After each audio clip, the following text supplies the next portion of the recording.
सर्वेभ्यः नमो नमः। नमस्कार साथियों, आज की टेस्ट सीरीज का पहला प्रश्न देखिए। अचकमत इति रूपम अस्ति। अचकमत ऐसा शब्द दिया हुआ है, तो इसमें बताना है कि कौन सा लकार है। तो इसमें ऑप्शन दिए हुए हैं लटह लकार या लुंगह लकार, लंग लकार और लरिंग लकार। तो इसका सही आंसर होगा आपका सी ऑप्शन, लुंग लकार।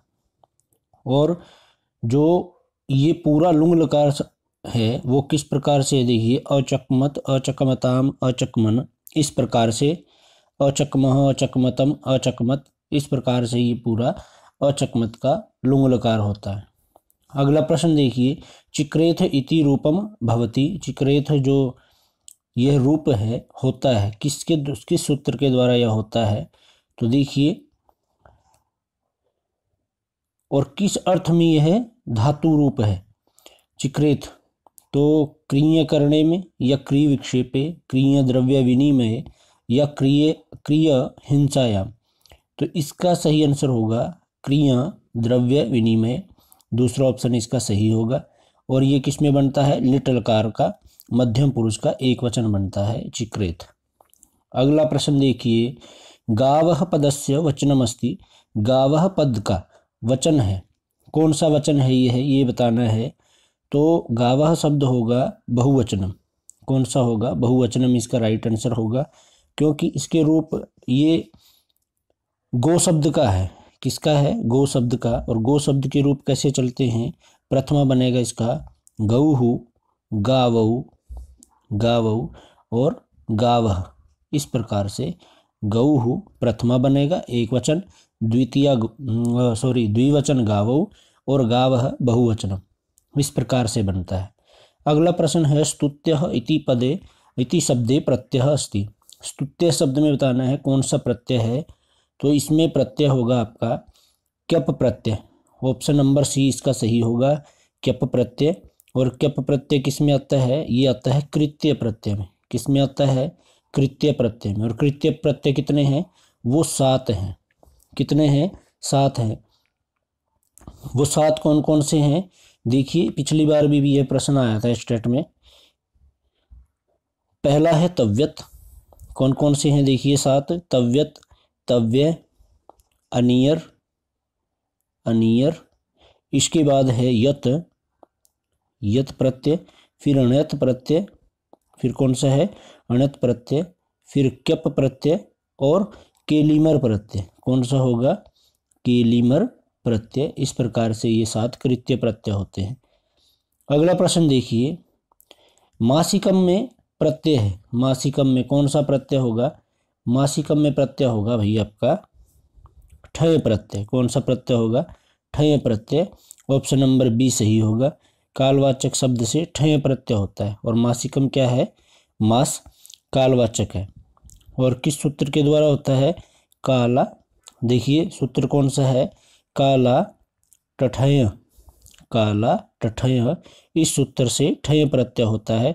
और ठय में ठ शेष बचता है, और ठस्य का सूत्र से ठ को क्या हो जाता है, इक हो जाता है। किससे, ठस्य का सूत्र से इक हो जाएगा।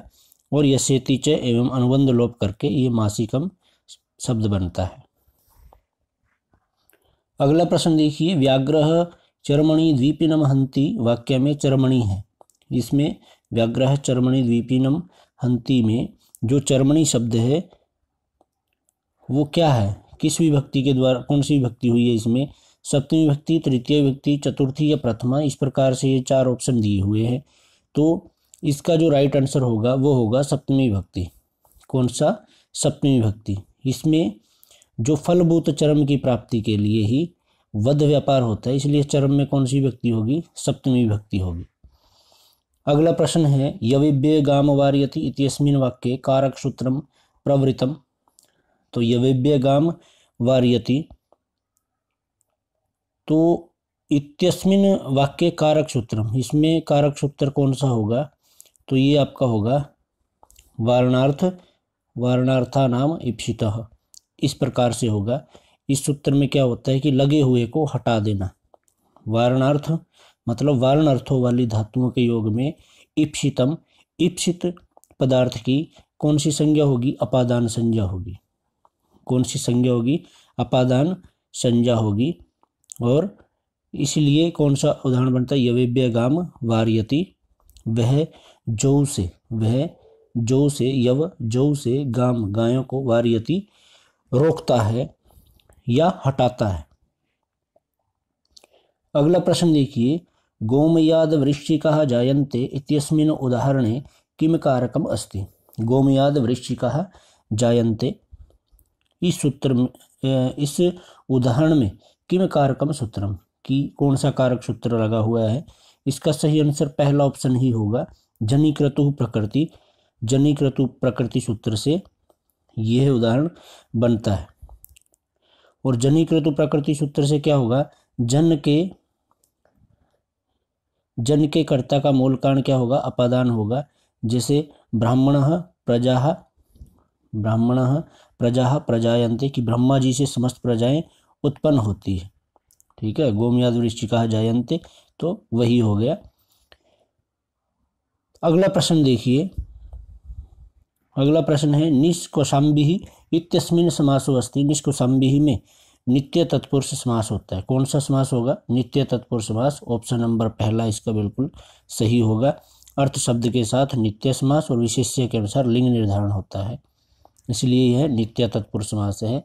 अगला प्रश्न है ईश्वरम गुरुं च भजस्व इत्यस्मिन् उदाहरणे च अर्थे कीदृशः द्वंद्व समास है, कि इसमें, इस उदाहरण में किस तरह का समास है, द्वंद्व समास।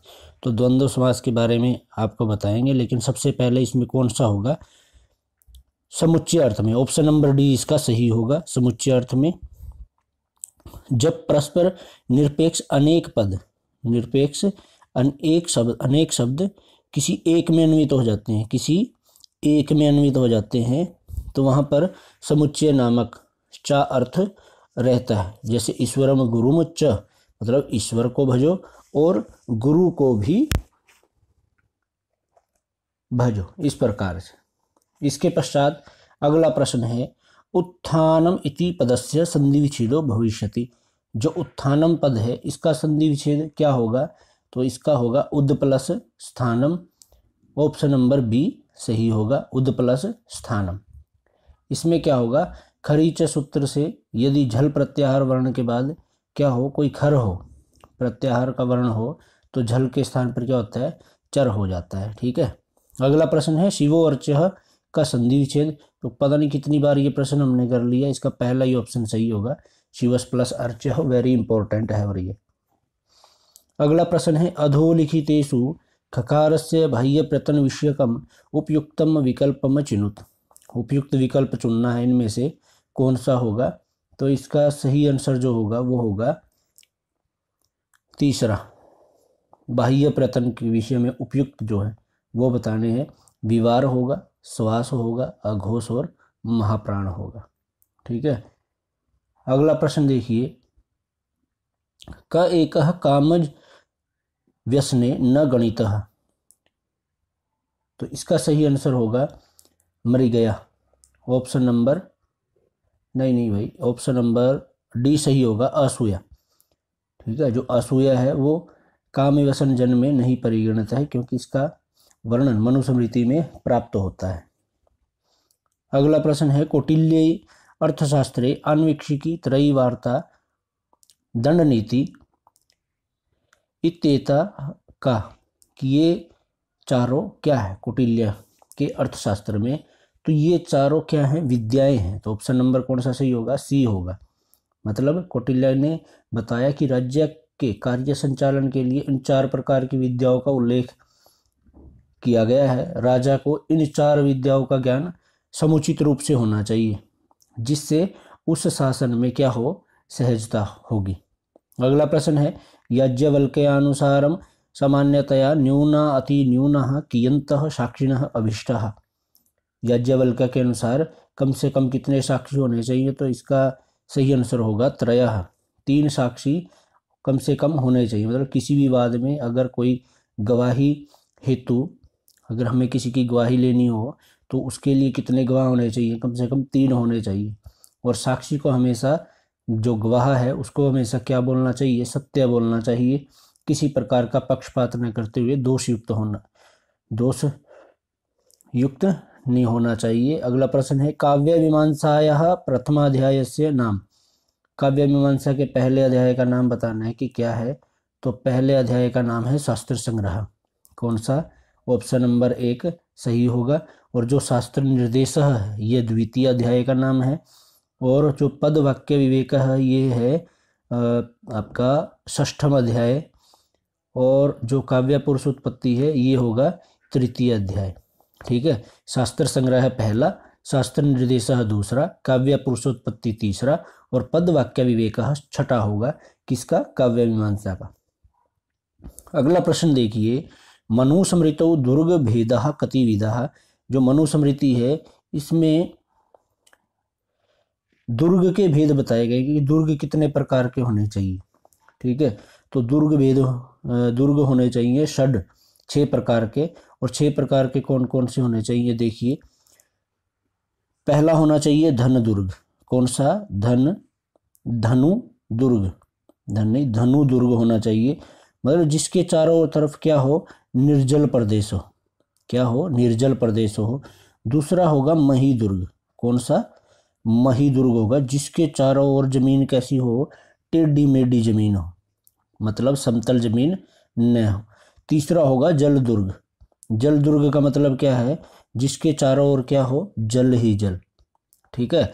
और जो चौथा होगा वृक्ष दुर्ग, जिसके चारों तरफ क्या हो? वृक्ष ही वृक्ष हो। और पांचवा प्रकार होगा नर दुर्ग, जिसके चारों तरफ क्या हो? सेना हो। चारों तरफ क्या होनी चाहिए? सेना होनी चाहिए। उसके पश्चात आता है गिरि दुर्ग। कौन सा दुर्ग आएगा? गिरि दुर्ग। गिर मतलब कि जिसके चारों तरफ क्या हो? पहाड़ ही पहाड़ हो। तो इस प्रकार से मनुस्मृति में मनु ने 6 प्रकार के दुर्ग बताए हैं। अगला प्रश्न देखिए, पियदस्सी राजा इति उल्लेखो मिलति। पियदस्सी राजा ऐसा उल्लेख किसमें मिलता है? तो इसका ऑप्शन नंबर डी सही होगा, अशोकस्य अभिलेखेषु, क्योंकि अशोक के अभिलेखों में इस प्रकार का उल्लेख मिलता है। इसके पश्चात अगला प्रश्न है, रुद्रदामन गिरिनार शिलालेख वर्णन। जो रुद्रदामन गिरिनार शिलालेख का वर्णन कहाँ पर मिलता है? तो इसका भी सही आंसर क्या हो? सुदर्शन सरोवर पुनर्निर्माण से। ये ऑप्शन, चौथा ऑप्शन इसका सही होगा। मतलब रुद्रदामन के गिरनार शिलालेख में जो सुदर्शन सरोवर है उसके पुनः निर्माण का क्या है? वर्णन है। और सुदर्शन सरोवर झील कहाँ पर है? ये गिरनार गुजरात में है। ठीक है, गिरनार मतलब गुजरात के गिरनार में। और इस झील का निर्माण किसने करवाया था? चंद्रगुप्त मौर्य के आदेशों पर, जो उनका राज्यपाल था पुष्यगुप्त वैश्य, उन्होंने करवाया था। और महामात्य तुशास्क ने, महामात्य कौन है? तुशास्क ने इसका पुनः निर्माण करवाया था। अगला प्रश्न देखिए, अथर्ववेद संबंधित प्रश्न है। इसमें क्या कहा कि भूमि ही माता पर्जन्य पिता च, ऐसा अथर्ववेद के किस कांड में कहा गया है? प्रश्न यह भी बन सकता है कि भूमि माता पर्जन्य पिता ऐसा किस वेद में है? तो अथर्ववेद से। अथर्ववेद के किस कांड में है? तो इसका सही आंसर होगा 12वें कांड में। और 12वें कांड के कौन से सूक्त में है? तो पहले सूक्त में। भूमि माता पर्जन्य पिता च, इसका अर्थ क्या होगा कि भूमि हमारी माता है और पर्जन्य क्या है? हम पर पिता सदृश संरक्षण बना रहे हैं। ठीक है। अगला प्रश्न देखिए, महर्षि पतंजलि अनुसार ऋग्वेद से शाखा। अब ऋग्वेद की शाखाएं पूछ ली, किसके अनुसार? महर्षि पतंजलि के अनुसार। तो महर्षि पतंजलि के अनुसार ऋग्वेद की 21 शाखाएं मानी गई हैं, 21 शाखाएं। ठीक है। और चरण व्यूह के अनुसार कितनी है? ये तो पतंजलि के अनुसार है। और चरण व्यूह के अनुसार अगर पूछ ले तो कितनी है? वो 5 हैं, शाकल वास्कल आश्वलायन सांख्यायन और मांडुकायन, इस प्रकार से। अगला प्रश्न है, केवलाघो भवति केवलाधि कस्य वेदस्य उक्ति। इस प्रकार का वर्णन, यह उक्ति किस वेद में है? तो यह ऋग्वेद की उक्ति है। किसकी है? ऋग्वेद की। मतलब अकेले खाने वाला क्या होता है? केवल पाप रूप होता है। ये ऋग्वेद में है। और ऋग्वेद का जो अंतिम सूक्त है उसमें से यह ली गई है। ठीक है। तो ये था आज का वीडियो। आपको कैसा लगा हमें ज़रूर बताइए। और